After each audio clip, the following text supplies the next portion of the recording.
Time, reality, हमारा universe, ये सब रियल में क्या है? इन्हीं सब सवालों के जवाब देती है हमारी आज की जबरदस्त कहानी, जिसमें एक बच्चा जो कुछ भी ड्रॉ करता है वो सब रियल में हो जाता है। यहाँ तक कि वो समय में भी आगे या पीछे जाकर कुछ भी बदल सकता है। मगर ऐसा कैसे हो सकता है? इसी का राज और कहानी के आखिर में आने वाला एंड ट्विस्ट तो आपको अंदर तक हिला देगा। तो चलिए शुरू करते हैं इस जबरदस्त मिस्ट्री से भरी कहानी को। कहानी की शुरुआत एक 10 साल के बच्चे मैनी से होती है, जो कि काफी अजीब है और कभी किसी से बात नहीं करता। मैनी सिर्फ और सिर्फ ड्राइंग ही करता रहता है और वे भी काफी ज्यादा डार्क और अजीब होती हैं, क्योंकि उनमें अक्सर किसी न किसी को मरते हुए ड्रॉ किया गया होता है। और उसके ऐसे ही बिहेवियर को देखते हुए मैनी की माँ उसे एक हॉस्पिटल से मेंटल थेरेपी भी दिलवा रही है, ताकि वो अपने पास्ट ट्रॉमा से निकल सके। मगर अभी किसी को भी पता नहीं है कि मैनी की ड्राइंग्स नॉर्मल नहीं है। अब यहाँ से हमें मैरी दिखाई जाती है, जो कि अभी अभी न्यूयॉर्क से यहाँ शिफ्ट होने आई है। मैरी एक साइकेट्रिस्ट है जो कि काफी एक्सपीरियंस्ड है और अभी वो यहाँ एक नई लाइफ शुरू करने आई है, क्योंकि न्यूयॉर्क में उसके साथ कुछ ऐसा हुआ था जिसे कि वो भुलाना चाहती है। अब मैरी इस नए शहर में एक नई शुरुआत करने आई है ताकि अपने पास्ट को भुला सके। यहाँ से मैरी अपने ऑफिस में आती है,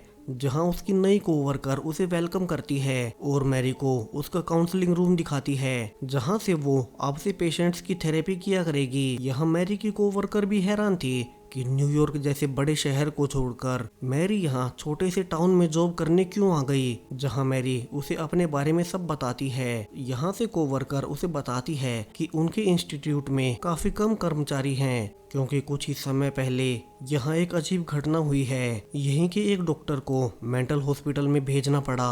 अब मैरी को आज 2 बच्चों की थेरेपी लेनी थी, जिसमें दूसरे नंबर पर मैनी था, जो कि किसी से बात नहीं करता और सिर्फ अजीबोगरीब डार्क ड्राइंग्स बनाता रहता है, जिनमें हर बार कोई न कोई मरता हुआ ही दिखाई देता है। जहां मैनी इंसान की जगह ड्राइंग में हर बार एक पीक को दिखाता है। यहाँ मैनी से बात करने की कोशिश करने लगती है, मगर मैनी अभी भी अपनी ड्राइंग में बिजी था। अब मैरी कहती है कि सब मैनी को इतना अजीब मानते हैं, मगर उसके हिसाब से मैनी काफी नॉर्मल है और उसे सबसे बात करनी चाहिए। अब मैनी, जो कि अक्सर किसी से बात नहीं करता, आज पहली बार मैरी से बात करता है और कहता है कि उसे ज्यादा बोलना अच्छा नहीं लगता और वो सिर्फ अपना काम करता रहता है। मैरी पूछती है कि मैनी ये ड्राइंग्स बनाकर कौन सा काम कर रहा है, जहां मैनी कहता है कि वही तो है जो कि मैरी के आसपास सब कुछ कर रहा है। मैरी पूछती है कि अच्छा, तुम कोई अपनी एक काम गिनवाओ जो कि तुमने किया हो, जहां मैनी कहता है कि तुम्हारी लाइफ सब कुछ मेरे हाथों में है। अब मैरी को लगता है कि मैनी को कोई मेंटल प्रॉब्लम है, जिसे कि वो आगे के सेशंस में और अच्छे से जान लेगी। मगर उसे पता नहीं है कि मैनी यहाँ झूठ नहीं बोल रहा था और सच में उसी के हाथों में मैरी की लाइफ और उसके आसपास हो रही इवेंट्स हैं। अब वो कैसे, हमें आगे पता चलेगा। अब मैरी इस नए टाउन को और अच्छे से जानने के लिए एक बार में थी, जहां उसे कायरन नाम का एक आदमी मिलता है, जो कि मैरी के साथ ऑफिस में काम करने वाली लड़की का दोस्त था। और कायरन मैरी को काफी अच्छा भी लगता है, तो मैरी उससे फिर से मिलने का तय करके वापिस से घर आने लगती है। मगर अब रास्ते में वो पाती है कि एक कार का बुरी तरह से एक्सीडेंट हुआ है, जहां कार में आग लगी है और उसमें से एक आदमी निकलने की कोशिश कर रहा है। अब मैरी उसकी वहां से निकलने में मदद करना चाहती थी, मगर उसे अपना पास्ट याद आता है और वो डर के मारे वहीं जम जाती है। वो बुरी तरह से कांप रही थी और जब तक कोई और उस आदमी को निकाल पाता, तब तक उस कार में ब्लास्ट होता है और वो आदमी उसी ब्लास्ट में मारा जाता है। मैरी को यहाँ काफी बुरा लगता है, क्योंकि अगर वो ना डरी होती तो वो उस आदमी को बचा सकती थी। मगर अब मैरी को एक और शॉकिंग चीज पता चलती है। जब अगले दिन वो मैनी की ड्राइंग्स देख रही थी, तो उसमें एक ड्राइंग में सेम उसी कार क्रैश को ड्रॉ किया गया था, बस उसमें किसी इंसान की जगह एक पिग को दिखाया गया था। यहाँ से मैनी से पूछती है कि क्या उसने टीवी में वो कार क्रैश देखकर ये ड्राइंग बनाई है, मगर मैनी कहता है कि उसने ये पेंटिंग कल दिन में ही उसके सामने ही तो बनाई थी और तब तक तो वो एक्सीडेंट हुआ भी नहीं था। इनफैक्ट वो मैरी ही है जिसने इस कार क्रैश का होना पॉसिबल किया है। और ये कार क्रैश ही क्या, इस यूनिवर्स में जो कुछ भी होता है वो सब कुछ मैं ही पॉसिबल करता हूँ। मैरी यहाँ हैरान थी क्योंकि ये सच है कि ये पेंटिंग मैनी ने ही कल दिन में ही बनाई थी, मगर ऐसा कैसे हो सकता है? शायद से ये कोई कोइंसिडेंस है। अब मैरी ये सब सोच ही रही थी कि तभी मैनी कहता है कि तुम्हें क्या लगता है, तुम्हें यहाँ तक मेरे पास कौन लाया है? वो मैं ही हूँ जो तुम्हें न्यूयॉर्क से यहाँ ले आया। और यहाँ से मैनी उसे एक और हैरान कर देने वाली बात बताता है कि तुम्हारे ड्रॉर में एक गन है और तुम चाहो तो अभी चेक कर सकती हो। अब मैरी को लगता है कि शायद से मैनी कुछ ज्यादा ही मेंटली परेशान है, सो वो उसकी बातों को इग्नोर कर देती है और अपने ड्रॉवर को भी चेक नहीं करती। अब कुछ देर बाद ऑफिस में ही सब डॉक्टर्स की मंथली मीटिंग शुरू होती है, जहां मैरी को बताया जाता है कि वो पहली थेरेपिस्ट है जिससे उस अजीब से बच्चे मैनी ने बात की है, वरना आज तक किसी ने भी उसे बोलते हुए नहीं सुना है। तो उनके लिए ये एक जीत है। अब मैरी कहती है कि जो डॉक्टर उससे पहले मैनी की थेरेपी ले रहा था उसे उसकी मैनी के बारे में सारी रिपोर्ट्स पढ़नी है, क्योंकि मैनी काफी अजीब तरह की बातें कर रहा है। अब मैरी का बॉस उसे बताता है कि वे जल्द ही उसे मैनी के पहले वाले डॉक्टर्स की रिपोर्ट दिला देंगे। अब रात को मैरी उसी कायरन से मिलती है जो कि अब इस नए टाउन में उसका इकलौता दोस्त है। यहाँ कायरन मैरी से कहता है कि वो उसे पसंद करने लगा है, मगर मैरी अपने पास्ट की वजह से झिझक उठती है। और यहाँ से मैरी अब अकेले में अपने पास्ट को याद करने लगती है, जहाँ कुछ ही सालों पहले न्यूयॉर्क में वो अपने पति जोश के साथ काफी खुश रहा करती थी और दोनों ही एक दूसरे से बहुत प्यार भी करते थे। मगर जब एक दिन दोनों कहीं जा रहे थे तभी उनकी कार खराब हो गई। दोनों यहाँ से एक बूढ़े आदमी से लिफ्ट लेकर जाने लगते हैं, मगर इसी बीच उनकी कार एक पेड़ में टकराने से पलट जाती है और इस बड़े एक्सीडेंट में वो बूढ़ा आदमी और मैरी का पति जोश मारा जाता है और सिर्फ मैरी ही जिंदा बचती है। और इसीलिए मैरी यहाँ इस छोटे से टाउन में जॉब के लिए आई है ताकि अपने पति की यादों को भुला सके। अब यहाँ से कायरन मैरी के साथ वक्त बिताने लगता है, जहाँ वो उसे अपनी बोट भी दिखाता है। यहाँ मैरी उसे सब सच बता देती है कि किस तरह से वो अपनी पति की यादें भुलाने के लिए यहाँ आई है। मगर कायरन मैरी को अच्छे से समझाता है कि अब उसे पास्ट को पीछे छोड़ आगे बढ़ जाना चाहिए।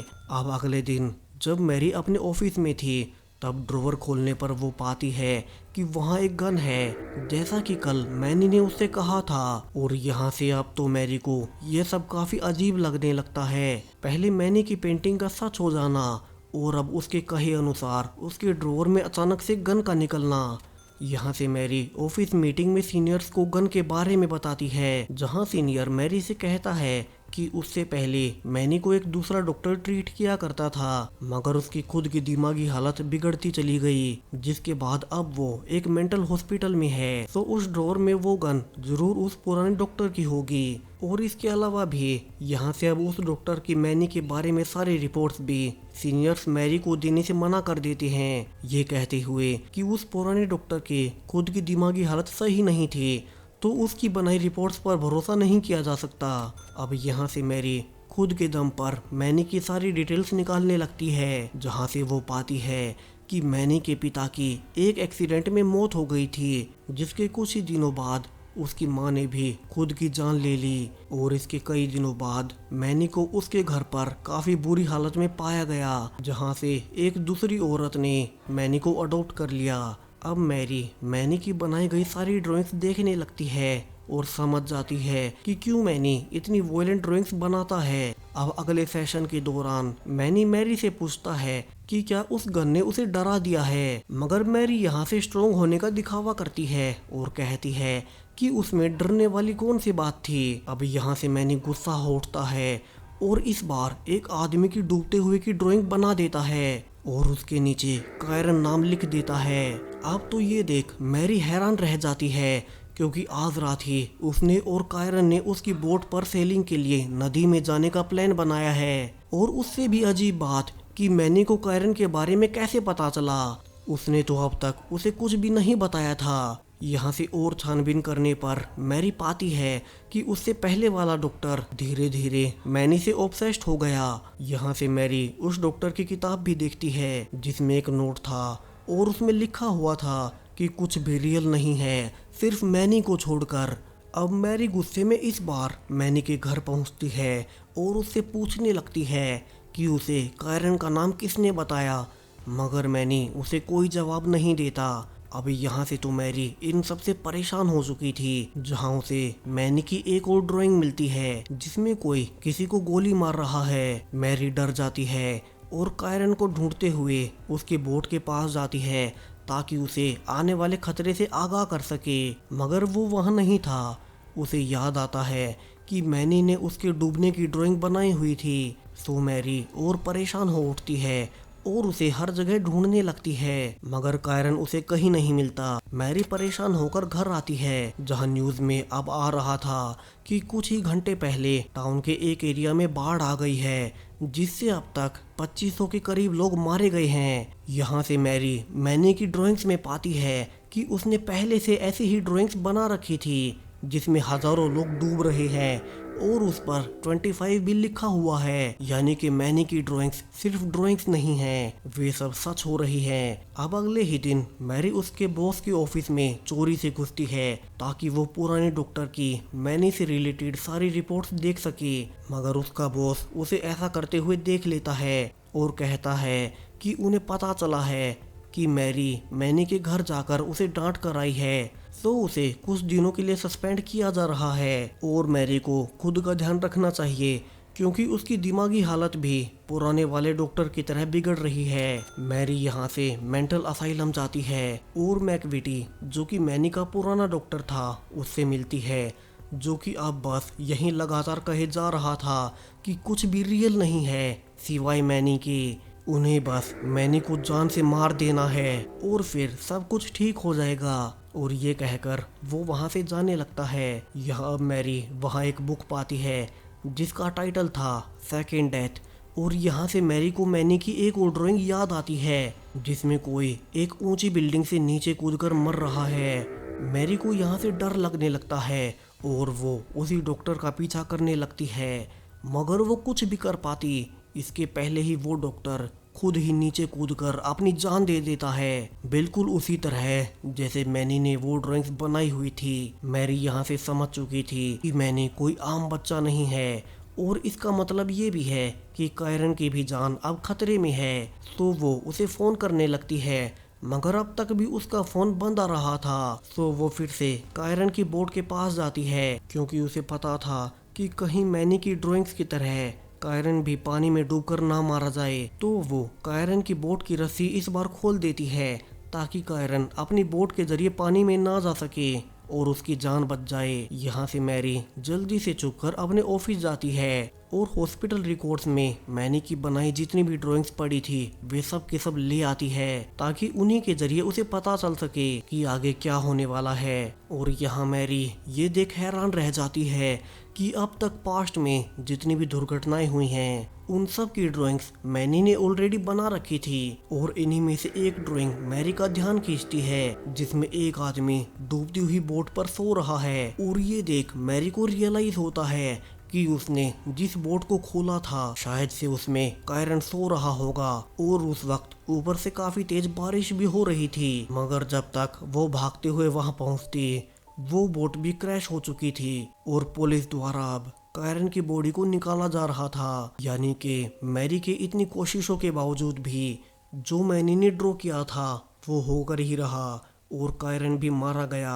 अब यहाँ से तो मैरी अपना आपा खो देती है और उसे डॉक्टर की वही बात याद आती है जो कि मरने से पहले वो कह रहा था कि मैनी को मार देना ही इन सब का अंत है। तो मैरी जल्दी से मैनी के घर जाती है और वहाँ से उसे उठाकर गन पॉइंट पर कार से ले जाने लगती है और उससे पूछने लगती है कि वो कौन है और ये सब कैसे कर रहा है। मगर मैनी अभी भी चुप ही था। यहाँ से मैनी को एक पुरानी बिल्डिंग में ले आती है और कहती है कि मैनी उसे सब बता दे वरना वो उसे यहीं जान से मार देगी। अब यहाँ से मैनी कहता है कि सब कुछ जो कुछ भी हो रहा है वो वहीं कर रहा है और मैरी भी इसमें बराबर की साझेदार है। मैरी को ड्रॉवर में गन मिली क्योंकि उसने वो ड्रॉवर खोला। यहाँ तक कि मैरी ने ही कायरन की बोट को पानी में जाने दिया, यानी कि उसी ने इन इवेंट्स को होने को पॉसिबल किया। अब यहाँ से मैरी थक चुकी थी और वो फाइनली अब मैनी को गोली से मार देती है और फिर अब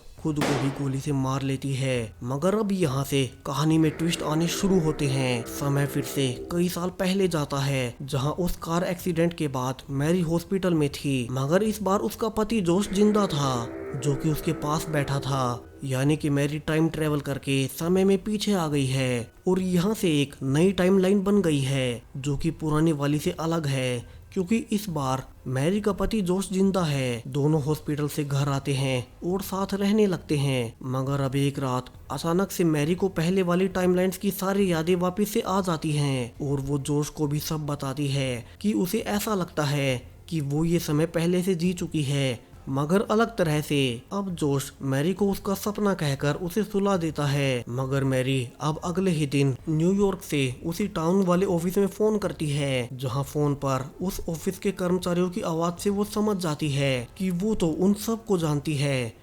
अब मैरी बिना जोश को बताए अगले ही दिन फिर से उसी टाउन में आ जाती है और अपने पिछले टाइमलाइन वाले ऑफिस में जाती है जहां उसे सब याद था। मगर यहाँ अब इस ऑफिस में यहाँ उसे कोई नहीं पहचानता, क्योंकि इस नई टाइमलाइन में मैरी कभी भी यहाँ काम करने आई ही नहीं। यहाँ से मैरी अब मैनी के बारे में भी पूछने लगती है, क्योंकि समय में पहले आने से अब मैनी भी जिंदा होगा। मगर सरप्राइजिंगली कोई भी ऑफिस स्टाफ उसे कुछ नहीं बताता। अब यहाँ से मैरी छुपकर ऑफिस के आर्काइव रूम में जाती है, जहाँ उसे ढूंढने पर फाइनली मैनी की फाइल मिल जाती है। लेकिन तभी वहाँ मैनी आता है और कहता है कि उसने कभी भी मैरी को पास्ट में नहीं भेजा और ना ही उसका भविष्य बदला है। उसे बदलने वाली मैरी खुद है और जब भी मैरी किसी ड्राइंग को देखती है वहीं सच हो जाती है। अब यहाँ से स्क्रू रेंजर्स कैट का एग्जाम्पल दिया जाता है, जिसमें वैज्ञानिकों के मुताबिक जब तक हम किसी घटना को ऑब्जर्व नहीं करते तब तक यूनिवर्स में वो घटना कभी होती ही नहीं। मैरी अब फाइल खोल देती है जहाँ इस बार सब कुछ ब्लैंक था, लेकिन इस बार सिर्फ एक ही ड्राइंग बची हुई थी। मैंने कहता है कि अगर मैरी ने इसे देख लिया तो ये भी सच हो जाएगा और मैरी अब वो ड्राइंग देख लेती है जिसमें न्यूयॉर्क में ही उसका पति जोश अब इस नई टाइमलाइन में भी मारा जाने वाला है। और चूंकि अब मैरी ने ये ड्राइंग देख ली है, यानी कि ऐसा होना तय है। मैरी यहाँ से चिल्लाते हुए कि जोश उससे फिर से छीन जाएगा बाहर आ जाती है, जहाँ से पुलिस उसे पकड़ लेती है और फिर मेंटल असाइलम में एडमिट करवा देती है। अब कुछ दिन बाद मैनी फिर से उससे मिलने आता है, जहाँ से मैरी को रियलाइज होता है कि मैनी को उसकी जरूरत है। हर एक इवेंट जिसे मैनी ड्रॉ करता है उसे पूरा करने के लिए मैनी को मैरी की जरूरत है और यहाँ से अब वो सब कुछ समझ जाती है। वहीं मैनी अब एक और जगह दिखाया जाता है जहाँ वो एक ड्राइंग बना रहा है जिसमें वो खुद एक पिग से मिलने हॉस्पिटल गया है, बिल्कुल सेम वैसे ही जैसी वो मैरी से मिला था। अब आखिर में मैरी एक थेरेपी सेशन में है जहां अब वो समझ चुकी है कि वो कौन है, यहाँ क्या कर रही है और अब तक जो भी उसकी लाइफ में होता आया है वो सब क्यों हुआ। और यहाँ से कहानी का सबसे बड़ा ट्विस्ट आता है जो कि सब कुछ बदल कर रख देगा। मैरी डॉक्टर से कहती है कि वो रियल नहीं है। मैरी, ये डॉक्टर, ये यूनिवर्स कुछ भी रियल नहीं है, वे सिर्फ उस छोटे बच्चे मैनी के दिमाग में एग्जिस्ट करते हैं और इसीलिए वो मैरी के पास्ट और फ्यूचर को बदल पा रहा है। और इसीलिए वो पुराना डॉक्टर भी लगातार कहे जा रहा था कि कुछ भी रियल नहीं है सिवाय मैनी को छोड़कर, क्योंकि उसे पता चल गया था कि ये पूरी रियलिटी मैनी के दिमाग में ही है जिसे कि वो कंट्रोल कर सकता है। अब ये हुआ कैसे हमें दिखाया जाता है, जहां मैनी अपने पेरेंट्स के साथ काफी खुश रहता था, मगर उसके पेरेंट्स की डेथ ने उसके लिए सब कुछ बदल कर रख दिया। जहां से उसे लगा कि उसकी लाइफ उसके कंट्रोल में नहीं है, तो वो अब अपनी सारी इमेजिनेशन को ड्रॉ करने लगा जिसमें सब कुछ उसकी मर्जी से उसके कंट्रोल में हो सकता था। और उसी के ड्रॉ करने से एक नई रियलिटी बन गई और मैरी भी इसी रियलिटी का हिस्सा है। वो रियल नहीं है, इसीलिए मैंने उसे पास्ट तक में भेज पाया। इसके अलावा उसने कहानी के शुरू में भी कहा था कि सारा यूनिवर्स, इसकी इवेंट्स जो कुछ भी हो रही हैं वे सब उसी की वजह से पॉसिबल हैं, क्योंकि वो मैनी ही था जिसका इस रियलिटी पर कंट्रोल था। तब मैरी ये समझ नहीं पाई, मगर अब वो सब कुछ समझ चुकी है कि ये सारा यूनिवर्स, ये सारी रियलिटी, ये सब का सब एक 10 साल के बच्चे मैनी के दिमाग की इमेजिनेशन है, जिससे कि ये अल्टरनेट रियलिटी बन गई है। वहीं रियल वर्ल्ड में मैनी एक पिग को डॉक्टर से बात करते हुए ड्रॉ कर रहा है, जो कि सेम अभी मैरी कर रही है। यानी कि मैरी को असलियत का एहसास होना, इसके पीछे भी मैनी ही है, जो कि सबको सच रियलाइज करवा रहा है। मगर अब मैनी इस रियलिटी को खत्म कर रहा है, क्योंकि वो अपने पेरेंट्स की डेथ से आगे बढ़कर अब अपनी नई अडॉप्टेड माँ को अपना चुका है। और ऐसा होते ही अब मैरी का सारा यूनिवर्स खत्म होने लगता है। और ये भी उसी साइंटिफिक थ्योरी से हुआ है, जिसमें बताया गया है कि जब तक मैनी ने इस रियलिटी को ऑब्जर्व किया, ये रियलिटी बनी रही, मगर उसके आगे बढ़ते ही ये रियलिटी खत्म हो गई। इस माइंड बेंडिंग ट्विस्ट वाली कहानी पर आपका क्या कहना है? कमेंट्स में ज़रूर से बताएं और एप्रिसिएशन के लिए वीडियो लाइक करते जाएं। Thank you.